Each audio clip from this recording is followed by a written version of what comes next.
Hello everyone, चलो हिंदी सीखे में आपका स्वागत करती मैं विशालाक्ष। तो आज हम लोग पढ़ेंगे स्वर संधि। स्वर संधि 5 प्रकार के होते हैं। पहला होता है दीर्घ संधि,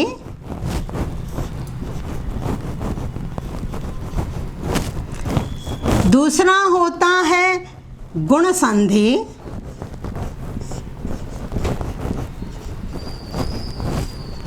तीसरा है वृद्धि संधि,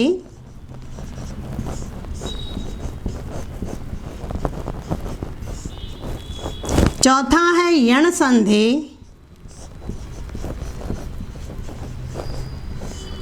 और पांचवा है अयादि संधि।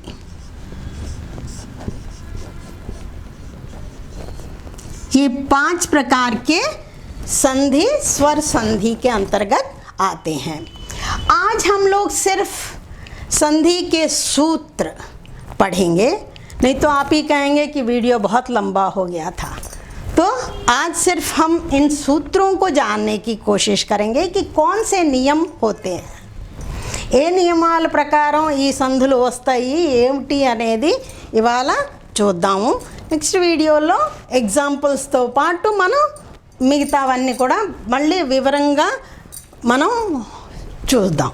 సో ఇవాళ మనం దీర్ఘ సంధి అంటే వీటన్నిటిని ఏంటంటారు, ఎలా మార్పులు వస్తాయి అనే దాన్ని మనం చూద్దాం। स्वर संधि अंटे मन तेलुसु कदा, स्वर कितने होते हैं? 11 होते हैं। अ आ इ ई उ ऊ ऋ ए आई ओ एंड औ। ఈ 11ని మనం స్వర్ వోవెల్స్ అంటున్నాం। ఈ 11 మధ్యన జరిగే సంధుల్నే మనం దీని కింద విభజించాం అన్నమాట। दीर्घ संधि, गुण संधि, वृद्धि संधि, यण संधि और अयादि संधि। तो फर्स्ट वन अभी हम देखते हैं, दीर्घ संधि किसे कहते हैं। दीर्घ संधि अंटे दीर्घ, जैसे हमें मालूम है कि ह्रस्व और दीर्घ। ह्रस्व అంటే లఘు, దేన్నైతే మనం పలకటానికి తక్కువ టైం పడుతుందో దాన్ని మనం హ్రస్వ ఆర్ లఘు అంటాం, కాలం ఎక్కువ పట్టేదాన్ని దీర్ఘ అంటాం। సో దీర్ఘ అయిపోతూ ఉంటుందన్నమాట। సో ఇప్పుడు ఆ ఈ అండ్ ఊ ఇవేంటి హ్రస్వ, దానిలో కలిసినప్పుడు ఆ ఒక జోడి, ఈ ఒక జోడి, ఊ అనేది ఒక జోడి। సో దీనిలో వీటిని కలిపినప్పుడు అవి ఏమవుతాయి, దీర్ఘ అయిపోతుందన్నమాట। ఎలా మనం చూద్దాం, ఆ plus a is equal to ఆ, అ ప్లస్ ఆ కలిపినా కూడా ఆవే వస్తుంది। అలాగే ఆ ప్లస్ ఆ ఇజ్ ఈక్వల్ టు ఆ అండ్ ఆ ప్లస్ అ వచ్చినా కూడా ఆవే వస్తుంది। సో ఏదైనా ఏది కలిపినా కూడా దీర్ఘ అనేది వస్తుంది। అలాగే ఈ కూడా అలాగే మనం ఈని కలిపితే ఈ, అలా ఈ ప్లస్ ఈ చేసినా కూడా ఈ, తర్వాత ఈ ప్లస్ ఈ ఈజ్ ఈక్వల్ టు ఈ అండ్ ఈ ప్లస్ ఈ చేసినా కూడా ఈ వస్తుంది। ఏదంటే ఆ జోడీలో ఏది కలిపినా కూడా మనకి దీర్ఘ అనేది వస్తుంది। అలాగే ऊ भी ऐसे ही आएगा, ऊ और ऊ को मिलाने से ऊ,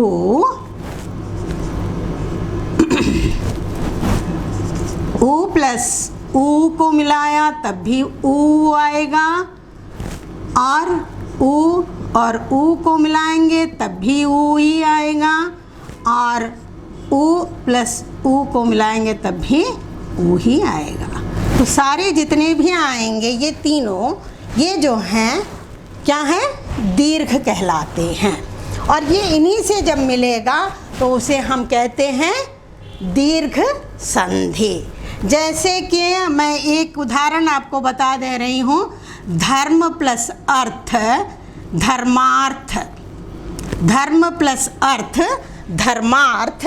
इसमें आपको दिखाई देगा अगर लास्ट है माँ, माँ में से अगर ध्वनि निकाला तो हमें आया आ, और ये आ है, दोनों अगर मिल गए तो आ हो गया। ये आ जाके इस माँ में मिल जाता है तो माँ हो जाएगा, और ये बचा धा यहाँ पर, और यहाँ बचा अर्थ, तो धर्मार्थ। तो क्या आया? धर्मार्थ। ठीक। वैसे ही अगर ई का हम देखें तो कवि, कवि प्लस इंद्र। मैं एक एक उदाहरण आज दे रही हूँ, बाकी हम जो हैं बहुत सारे उदाहरण के साथ अगले एपिसोड में फिर हम मिलेंगे। कवि प्लस इंद्र कवींद्र। तो कैसे हुआ? इसमें क्या है? ई की मात्रा है और ये ई है, दोनों मिलकर क्या हुआ? ई हो गया। ये ई जाकर वा में मिल गया तो ये हो गया वी, बचा यहाँ पर का और यहाँ पर इंद्र, कवींद्र। ठीक है, इस तरह से मिलाया जाता है। तो इस तरह जब आ, ई और ऊ जब मिलते हैं और ये दीर्घ हो जाता है तो हम इन्हें क्या कहते हैं? दीर्घ संधि कहते हैं। अब गुण संधि लो रूल मनन चूद्दाम। गुण संधि किसे कहते हैं? गुण संधि में कौन से दो स्वर मिलते हैं? गुण संधिలో ఏ రెండు స్వరాలు కలుస్తాయో అనేది మనం చూద్దాం। A and A is a common. ठीक है, आ में अगर ఇప్పుడు ఆలో ఈ కానీ కలిసిందంటే అదేమైపోతుంది? ఏ అవుతుంది। ठीक, దీన్ని మనం ఇలా అని రాస్తూ ఉంటాం కదా, అది आ में या आ और आ में अगर मिलता है, सॉरी, आ या आ में अगर ఈ కానీ కలిపినప్పుడు ఏ అవుతుంది। ठीक, आ और आ में अगर हमने ऊ गानी जोड़िस्ते क्या हो जाता है? ओ हो जाता है। दिन मना इला रास्ता। ठीक, जैसे ये वाला हम देखते हैं, हाँ? गण प्लस ईश। इसमें क्या है? यहाँ पर क्या है? आ है प्लस ई है, तो ये क्या हो गया? ए हो जाएगा। हाँ, तो क्या हो गया? गणेश। यहाँ पर आकर ए यहाँ पर मिल गया, ये निकल गया, गणेश। ग ई आ और ई मिलाया तो क्या हो गया? ए हो गया। ठीक, वैसे ही यहाँ पर ओ का भी एक बार देख लेते हैं। परोपकार, पर प्लस उपकार, यहाँ पर है अ, ये हुआ ऊ, दोनों मिलके क्या हो गए? ओ हो गए। तो यहाँ पर ओ आके रा की मात्रा में आ जाता है, परोपकार। ठीक, तो इसका सूत्र क्या है? आ नी ఈ తో కలిపితే ఏ అవుతుంది, అని ఊతో కలిపితే ఓ అవుతుంది। అవి రెండు కలిసినప్పుడు మనం ఏ సంధి చేస్తే దాన్ని ఏంటంటారు? గుణ సంధి అంటారు। उसको कहते हैं గుణ సంధి।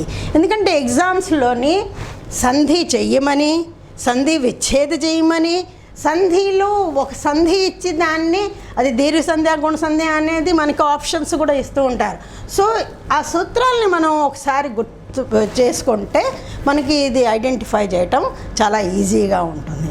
తర్వాత మనం ఎన్ని బట్టి పట్టగలం, ఓ 500 వర్డ్స్ని మనం బట్టి పట్టామనుకోండి, 501వ అడిగాడంటే మనం ఏం చేయగలం. అందుకే ये सूत्र जो होते हैं, जो फार्मूले होते हैं, उनको याद करना बहुत ज़रूरी है. अगर ये याद हो जाता है तो बाकी आपके लिए बहुत ही ईजी हो जाएगा.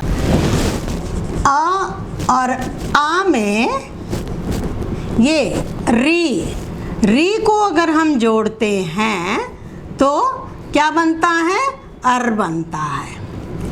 ठीक, अ और अ में अगर री को जोड़ा जाता है तो अर बनता है. जैसे कि सप्त ऋषि, सप्त और ऋषि को अगर हमने मिलाया तो क्या बनेगा, सप्तऋषि. सप्त ऋषि, ऋषि हो जाता है. ठीक, सप्तऋषि. वैसे ही महा, आ, ये क्या है, यहाँ पर कौन सा आया, आ. महा प्लस ऋषि, महर्षि.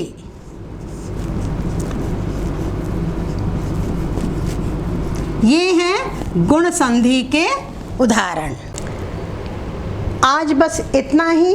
अगर आपको मेरे वीडियोस पसंद आते हैं तो आप इसे शेयर कीजिए, लाइक कीजिए और सब्सक्राइब कीजिए. धन्यवाद.